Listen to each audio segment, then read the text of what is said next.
యాక్సిడెంట్కి కారణమయ్యామనుకోండి, అది జీవితానంతరం కూడా ఒక మచ్చలాగా ఉంటుంది. సో అట్లా ఉండకూడదు. సేఫ్టీ డ్రైవింగ్ చాలా అంటే చాలా ఇంపార్టెంట్. మన రాష్ట్ర ప్రభుత్వాలు కానీ కేంద్ర ప్రభుత్వాలు కానీ చాలా అంటే చాలా సరికొత్త ప్రణాళికలు ఎప్పటికప్పుడు తీసుకొస్తూనే ఉన్నాయి. డ్రైవింగ్ విషయంలో చాలా జాగ్రత్తలు తీసుకోవాల్సింది అని చెప్పేసి 18 ఇయర్స్ దాటిన వాళ్ళు మాత్రమే డ్రైవింగ్ చేయాలని చెప్పేసి ఒక నియమ నిబంధన ఉంది. దాన్ని ఎవరు కూడాను అతిక్రమించకూడదు. ఎందుకంటే 18 ఇయర్స్ దాటితేనే కదా ఒక హక్కు అనేది ఉంటుంది. కాబట్టి డ్రైవింగ్ అనేది ప్యాషన్ లాగా, పిచ్చిలాగా నేర్చుకోవాలి.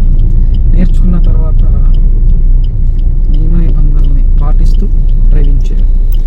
అలా చేయటం వల్ల సేఫ్టీ డ్రైవింగ్ ఉంటుంది, సేఫ్టీ లైఫ్ ఉంటుంది. చాలా అంటే చాలా బాగుంటుంది. ముఖ్యంగా ఈ మధ్యకాలంలో గమనిస్తున్నాను నేను, చాలామంది మహిళా మమ్మల్ని కూడా డ్రైవింగ్ నేర్చుకొని